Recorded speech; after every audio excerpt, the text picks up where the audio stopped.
Mga beshi, ayan, kararating ko lang galing sa akin 10 hours na trabaho minus 9. So, mayroon tayong 1 hour duty for today. So, for today's video guys, ay ibabahagi ko lang yung naibahagi ko nung nakaraang araw. Dahil nga chismosa tayo, syempre, lagi natin i-update yung ating pagiging chismosa. So, inaabangan ako ng aking manager dun sa may pinto bago ako mag-sign out. Sabi niya sa akin, inaabangan talaga kita. Sabi ko, ano na naman yun? Bakit mo ako inaabangan? Syempre, ganito lang kasi yan dito. So, akala ko meron akong mali dahil sabi niya sa akin kahapon kung meron akong safeguarding na i-report. Sabi ko wala naman, mababait yung mga alaga ko ngayon. So ayun na nga guys, inabangan nga daw niya ako para ibigay sa akin yung aking papel. So kung matatandaan natin na nabanggit ko sa inyo sa huling vlog ko dahil nga marites tayo, i-update ko pa din kayo. So binigay niya ito sa akin upang aking pirmahan.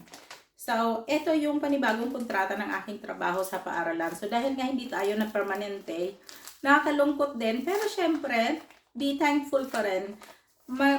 Pasalamat pa din ako kasi nirenew niya lang yung kontrata. Nirenew lang niya yung kontrata. Kasi so, ikain lang natin yan. Nagluto ako ng sinukmani kagabi. Tapos meron tayong drinks. So, nagluto ako ng sinukmani bago ako natulog.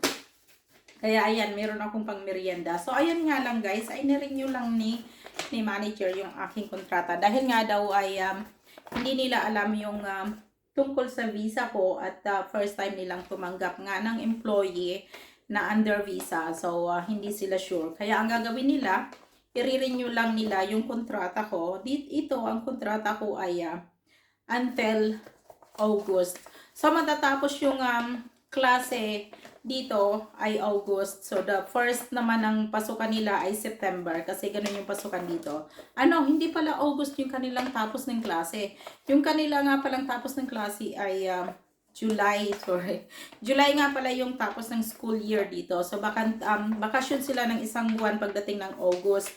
So, itong kontratang ibinigay sa akin ay hanggang August 31st, 2026. So, before that maybe, depende sa kanila kung i-renew pa nila or ipipermanente na nila ako. So, dahil nga, naka-further leave to remain lang yung aking visa.